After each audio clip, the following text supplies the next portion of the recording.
Bismillahirrahmanirrahim. Assalamualaikum warahmatullahi wabarakatuh. Jumpa lagi di podcast Rabu Hijrah. Halo sahabat Rabu Hijrah. Alhamdulillah podcast Rabu Hijrah kembali hadir untuk menemani istirahat mungkin teman-teman semua di sini dan juga dari sahabat-sahabat mungkin mau tahu soal informasi tentang seputar ekonomi syariah. Rabu Hijrah hadir dengan podcast yang akan membahas seputar ekonomi dan keuangan syariah termasuk implikasi di dalamnya apa saja sih. Nah, alhamdulillah kita hari ini kedatangan tokoh-tokoh luar biasa, tokoh-tokoh masih muda tapi banyak menginspirasi kita semua, dan insya Allah sih di masa depan ini sepertinya cerah banget, akan jadi ya pimpinan-pimpinan lembaga negara kita lah di perusahaan-perusahaan milik negara kita, dan kita doakan itu juga bisa menjadi inspirasi buat kita semua. Nah, selamat datang Bang Benny dan juga Bang Devni. Masya Allah, Bang Benny adalah praktisi komunikasi sekaligus juga disebutnya kapten, Bang. Ketua saat ini ya. Ketua BUMN Muda di PTPN. Gitu. Dan Bang Devni ini branch manager BSI. Cabang mana, Bang? Cabang Koja. Jangan lupa nabung di BSI gitu. Betul, jangan lupa nabung di BSI. Ya. Nah, Bang Benny, Bang Devni. Yes. Kita kan udah kenal cukup lama ya, Bang. Kenal cukup lama. Cuma memang belum ada momen di mana kita ngobrol lebih dalam tentang kehidupan pribadi masing-masing. Ya, kalau kita sering ketemunya kehidupan profesional dan agenda-agenda aktivis. Jadi saya sih penasaran, Bang, sama Bang Benny sama Bang Devni. Mungkin saya mulai dulu dari Bang Benny. Nih, saya sama Bang Benny ini punya kesamaan, sama-sama sekelik Lampung. Sama-sama Lampung ya. Makan seruit kita ya. Iya, makan seruit kita habis ini, Bang. Tapi buka puasa dulu. Ya. Jadi Bang Benny, saya kan ngikutin cerita Abang, sempat tadi kita ngobrol bahwa Bang Benny itu ternyata sehabis lulus memang sudah berkecimpung di BUMN, di PTPN, dulu di PTPN 3, selanjutnya bertransformasi sekarang jadi PTPN Holding. Dari awal mulai merintis karir di sana jadi staf biasa, lanjut lagi sampai sekarang sudah dipercaya direksi untuk memegang untuk bagian komunikasinya, Bang, di PTPN. Nah, saya mau tanya dulu, Bang, bagaimana Abang yang informasi saya dapat dulu pernah bercita-cita masuk ilmu komunikasi, jurusan ilmu komunikasi, tapi ternyata takdirnya berkata lain masuk ke jurusan hukum, dan sekarang menggeluti passion di bidang praktisi komunikasi, utamanya di perkebunan. Gimana Abang bisa menemukan itu, Bang? Silakan. Ini sangat menarik ya teman-teman, khususnya Bang Devni juga, Bro Chan dan teman-teman yang lain, bahwa sebenarnya yang dibilang sama Bro Chan Niago ini betul. Dulu saya lulus tahun 2011 langsung masuk, langsung mau daftar itu di ilmu komunikasi yang pertama UI, itu paten juga. Terus yang kedua ilmu komunikasi Unpad. Nah, kemudian ini kan sama-sama nih di luar Sumatera nih, saya harus ngambil choice satu, dan qadarullahnya diterima di situ. Itu adalah ilmu hukum di Universitas Lampung. Jadi teman-teman, itulah sejarahnya, dan sampai saat ini dari 2011 terus kemudian sampai dengan 2015 pindah ke Jakarta, holding terbentuk holding, terus kemudian sampai dengan saat ini ujung-ujungnya malah balik ke komunikasi. Berarti kan yang seperti Bro Chan bilang tadi, kita juga harus melihat nih passion kita ini sebenarnya di mana. Nah, teman-teman itu penting nih dari kajian yang pada kajian bahasanya diskusi ya, benar ya, diskusi ya. Berat ini, Bang, kalau kajian. Jadi passion kita itu harus kita cari dulu sebelum kita lulus nih sebenarnya. Khususnya teman-teman di mahasiswa. Kenapa saya bilang seperti itu? Karena kalau kita paksakan kita ada di satu tempat atau lingkungan yang bukan passion kita, itu tidak semaksimal mungkin kita pada saat kita di tempat yang kita passionkan. Walaupun ada suatu masa, ada suatu titik, lingkungan itu akan mengubah kita. Misal saya dulu paling gagok nih kalau ngomong depan kamera, mungkin bakal beda ya, Dulu saya sering gemeteran gitu. Tapi lingkungan mengubah saya itu. Lingkungan mengubah saya untuk bisa ngomong speak waktu pada saat di kebun. Kalau di kebun dulu, saya dulu menjabat sebagai asisten personalia kebun, diperbantukan di kebun. kita harus ketemu sama tuan guru bahasanya. Mm-mm. Pemuka-pemuka agama, terus kemudian ada Forkominda, ada Kapolres, ada gubernur, ada bupati, semuanya. Dan kita mewakili pemerintah. Mm-mm. Itu harus, mau nggak mau, suka nggak suka, kita harus bisa pandai ngomong.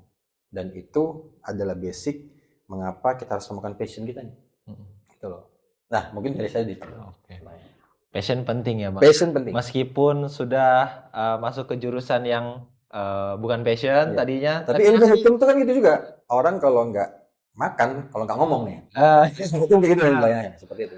ternyata tetap ada passionnya juga di Yes, sana gitu betul. ya, Bang ya. Kalau Bang Dev nih, Bang, ini kan sudah jadi branch manager. Kalau di bank tuh kan jabatan yang cukup susah untuk didapat tuh, Bang. Karena persaingannya ketat tuh kalau katanya Betul, kalau di bank katanya kalau nggak kuat-kuat belum apa-apa udah cabut aja. Biasanya gitu. Betul. Makasih Bang, Abang masih muda. Udah jadi branch manager di BSI dan karir profesional juga bagus. Boleh cerita nggak Bang? Gimana Abang awal mulanya menemukan passion sampai akhirnya Abang menggeluti di bidang ini, Bang? Oke, sebelumnya makasih ya kita udah diundang di sini, Bang Ciniago dan Bang Ben, sahabat-sahabat saya juga nih, teman-teman di BUMN Muda ya. Jadi alhamdulillah saya berkarir di bank tuh sekarang sudah 14 tahun. Lama ya, Bang? Lumayan lama, dari 2010 gitu. Jadi saya berangkat ke bank tuh mulai dari Bank Konven dulu nih, Bang Ciniago. Saya dulu kerja Bank Konven ya. Nah, terus saya hijrah 3,5 tahun saya di Bank Konven, saya hijrah di tahun 2013. 2013 saya hijrah masuk ke Bank Syariah. Dulu namanya ada Bank Syariah Mandiri. Oh, BSI. Sekarang udah nggak ada. Sekarang udah berubah jadi BSI namanya. Nah, gitu. Nah, ketika penempatan pertama kali itu nggak mudah juga karena kita sebagai anak muda ya yang biasa terbiasa di kampung halaman, itu saya dilempar di Kalimantan. Oh, gitu. Jadi bisa merasakan. bisa merasakan gitu ya. Jauh ya, Bang. Iya, nggak punya saudara, nggak punya teman juga segala macam yang di sana gitu. Dan ya kita harus survive, teman-teman gitu. Ketika dikasih amanah ya atau kepercayaan oleh perusahaan, dimanapun kita berada ya kita harus survive gitu. Jadi kita udah nyelam ya nanggung, kita harus berenang gitu. Jangan sampai nanti kita tenggelam gitu. Iya. Itu jadi di sana tuh sampai 5,5 tahun tuh di Kalimantan. Dan memang awalnya saya memang suka senang gitu dengan dunia ekonomi gitu, terutama di ekonomi syariah ya. Senang aja ngelihat berita tentang ekonomi, inflasi, ekonomi dan sebagainya gitu. Qadarullah-nya saya bekerja di Bank Syariah gitu. Nah, ketika saya bekerja di Bank Syariah tersebut, ya alhamdulillah karena di Bank Syariah ini selain kita mencari profit, kita juga membantu masyarakat, kan kita membayar juga namanya zakat gitu. BSI ya saat ini menjadi perusahaan satu-satunya yang membayar zakat terbesar di Indonesia. Iya. Jadi kita bangga juga tuh kerja di BSI. Semua karyawan BSI harus bangga nih. Iya, BSI bangga dong. Jadi kita ketika menemukan passion dalam diri kita bangga nih bahwa kita bekerja di perusahaan itu membayarkan zakat terbesar di Indonesia gitu. Jadi memang passion tuh harus dari kita dulu ya. Tadi Bang Ben juga sampaikan bahwa kalau kita bekerja pakai passion, insya Allah tuh keluarnya juga hasilnya maksimal begitu. Tapi sempat ragu nggak Bang? Sempat ragu-ragu kayaknya ini bukan jalan hidup gua nih. Gitu. Mungkin pernah Bang. Sempat ragu juga sih karena memang dulu syariah ini kan nggak banyak dikenal ya Bang Ben ya. Yes. Syariah itu apaan sih gitu. Dan mungkin orang banyak skeptis ya dengan syariah itu, maksudnya syariah itu sama aja kali dengan bank konven gitu. Jadi anggapan-anggapan seperti itu ya kita nggak masalah gitu. Yang penting kita sampaikan baik-baik bahwa ini sistem syariah, ini bank yang sifatnya universal gitu, bukan hanya untuk muslim tapi juga untuk seluruh semua golongan gitu. Jadi kita sampaikan itu ke orang banyak gitu ya, sehingga membuat kita tuh semakin yakin dan bekerja di sini selain passion, beribadah juga dapat cuan. Dapat juga. Iya gitu. Alhamdulillah, Masya Allah memang. Emang Iya. kalau ngomong sama praktisi ekonomi syariah ini adem. Kayak es dong. Sama tuh kaitannya, saya agak nambah dikit nih kaitan sama keraguan sebenarnya. Teman-teman yang nonton podcast ini beruntung nih. Ada Bang Devni tadi sudah sampaikan, dan sedikit cerita saya bahwa sebenarnya saya dulu sempat ragu nih. Sempat ragu Bang? Sempat ragu masuk ke Sudah perkebunan. di BUMN? Di BUMN-nya. Iya. Karena kan kita, ini kalau mungkin ada teman-teman saya nonton. Aduh. Jadi ketika masuk dulu kan saya dari Lampung nih. Dari Bandar Lampung, terus kemudian orang tua nggak tahu nih mau ke Medan. Terus mereka tanya, di Medan sama siapa Ben? Kan kita nggak ada keluarga segala macam. Terus kemudian tiket pesawatnya gimana Ben? Udah mama papa tenang aja sih bilang gitu. Saya bismillah jalan, yang penting ridho dari orang tua. Saya jalanin sampai dengan di sana. Sampai sana saya pikir kan, wah ini Medan ini kan, kota besar nih Medan. Ternyata nggak di situ. Oh. Kita dari Medan dilempar langsung ke kebun. Nah, berapa jam tuh? Itu sekitar ke Sungai Karang 3-4 jam. 3-4 jam. Nggak sampai 3 jam kemarin. Udah sampai situ masuk yang namanya hutan. Teman-teman sampai sana namanya anak kota ya, bisa dibilang anak kota, terus masuk ke hutan. Di bayangan dia ini nggak betul nih. Sinyal nggak ada. Itu kan menjadikan keraguan kita ya. Saya sempat dulu 3 hari di kebun, terus pengen udah resign. Baru 3 hari. Baru 3 hari. Tapi di situ saya dapat pembimbing yang luar biasa. Luar biasa. Sekarang jadi SCPP Business Support di PTPN 7, namanya Pak Budi Susilo. Itu jadi orang tua angkat saya juga sih sampai dengan sekarang. Mentor ya? Halo Pak Budi. Halo Pak Budi Susilo. Nanti insya Allah jadi berkah buat Bapak. Amin. Jadi dari situ beliau menanamkan intinya kita keyakinan nih. Keyakinan terhadap diri, keyakinan dengan pilihan yang kita pilih. Itu penting. Ketika saya dulu latar belakangnya hukum, itu niatnya tuh semangatnya pengen masuk kejaksaan sama kehakiman. Fix itu. Karena orang tua dulu kan di PNS. Ingin jadi penegak hukum yang baik. Hukum, terus kemudian lawyer, terus kakak-kakak juga ada basicnya hukum juga. Gitu. Jadi gimana nih? Kata saya bilang sama bapak itu. Kalau kamu yakin di sini, bismillah aja, jalanin. Kemudian kalau nggak ada yang suka, misalnya ada yang suka sama lingkungan, ada yang nggak suka sama lingkungan, ikutin aja dulu. Sampai karakter terbentuk, keyakinan itu juga akan terbentuk. Iya, benar-benar. Jadi buat teman-teman yang hari ini iri sama teman-teman yang di BUMN juga ternyata survive-nya luar biasa. Harus siap ditempatkan di mana aja. Iya, betul. Nah ini mukanya barusan gosong. Barusan dari kebun juga. Habis dari dinas luar ternyata juga. Jadi ya nggak seindah yang nggak semuanya indah ketika, dan kayaknya semuanya dimanapun memang begitu ya Bang ya. Ada suka dukanya gitu. Dan termasuk di teman-teman yang berkarir di BUMN nih. Bang Benny berkarir di BUMN udah berapa belas tahun Bang? Saya 10 tahun, hampir tahun ini 11 tahun. Hampir 11 tahun. 14. Hampir 14 tahun dan udah ada. Boleh juga ya. Cerita yang luar biasa di dalamnya. Jadi ini buat pesan juga buat anak muda artinya kan Bang. Nggak mudah langsung mencari tempat yang nyaman, bahwa kenyamanan itu juga diciptakan. Karena kalau lihat sekarang Bang, anak-anak muda itu pengen cepat kaya, pengen cepet langsung dapat yang namanya work life balance, pengen apa-apa kalau udah pusing sedikit work from body, healing gitu. Ya.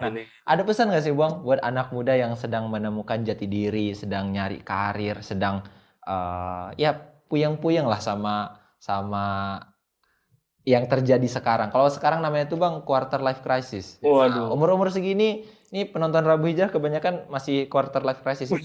Masih bingung dia. Dia mau jadi PNS atau daftar BUMN atau jadi pengusaha atau apa gitu, masih bingung. Ujung-ujungnya bahaya, nanti mereka terjebak ke hal-hal yang nggak baik. Teman-teman kita kan masih banyak anak muda yang pengen cepat kaya, ujung-ujungnya main judi slot. Banyak tuh. Iya, berharap bukan pada Allah yang Maha Kuasa, tapi berharap pada Zeus katanya. Katanya gitu. Nah, mungkin boleh nggak sih Bang dapat sedikit mungkin pencerahan dan motivasi dari Abang biar anak muda ini mempercayai proses gitu Bang. Bang Devi dulu, monggo. Siapa dulu nih? Boleh. Boleh Bang Devi. Cip, ya. Siapa dulu deh? 14 tahun dulu dong. Jadi malu nih. Siap. Oke, jadi kalau pengalaman saya sih ya, ini berkaca dari pengalaman saya bahwa kalau kita itu berkarir ya, mungkin Bang Benny juga ini ya, kita tuh harus menghargai proses. Saya juga dari sekarang jadi kepala cabang nggak ujuk-ujuk jadi kepala cabang teman-teman ya. Dari bawah dulu, jadi marketing dulu gitu. Ngerasain dulu tuh gimana caranya susahnya nyari nasabah gitu ya. Terus ngerjain pekerjaan teknikal itu luar biasa susahnya gitu. Jadi bagi teman-teman yang baru lulus, ya menurut saya carilah sebanyak-banyaknya pengalaman. Gitu. Jadi ketika baru lulus nih, carilah sebanyak-banyaknya pengalaman, terus perbanyak juga aktivitas. Jangan diem aja di rumah, jangan mager gitu. Ya. Penyakit anak muda. Mager. Atau aja di rumah gitu ya. Dan kita tuh harus semangat ya, karena kalau kita lagi nggak ada pekerjaan ini atau belum memiliki pekerjaan yang layak, usaha kita tuh harus berkali-kali lipat dibandingkan orang yang sudah kerja. Gitu. Contoh misalkan kita belum dapat kerjaan, ngelamar kerjaan yang sesuai dengan passion kita. Misalkan dalam komunikasi tadi Bang Ben, ngelamar sebanyak-banyaknya, jangan satu perusahaan, 20 kalau perlu, 30 perusahaan. Jadi peluang kita untuk diterima itu lebih banyak. Gitu. Terkadang memang pekerjaan yang sekarang kita terima atau kita lakukan itu nggak sesuai dengan passion, itu nggak apa-apa. Gitu. Jadi yang penting adalah kita bekerja profesional dan maksimal terhadap pekerjaan tersebut. Gitu. Jadi dalam dunia pekerjaan tuh kalau kita nggak sesuai dengan passion ya terima dulu aja. Karena kadangkala perut tuh nggak bisa ditunggu gitu loh. Nggak bisa nunggu passion. Iya, nggak bisa nunggu passion dulu gitu ya. Jadi yang ada dulu kita sikat gitu. Kita sikat dulu, nanti mungkin pelan-pelan kita udah banyak networking segala macam, baru kita sesuaikan dengan passion kita. Gitu. Jadi menurut saya ya anak muda tuh harus bekerja keras, nggak ada pilihan, dan perbanyak aktivitas, ikut seminar gitu, terus ikut silaturahmi, ikut organisasi gitu ya, kayak HMI contohnya di kampus gitu ya, itu ikutin tuh, kan masing-masing punya senior ya. Nah ikutin berhubungan baik tuh, karena kan rezeki kita itu ya, itu perantaranya melalui orang lain. Gitu. Jadi kita tuh harus jemput tuh rezeki kita tuh.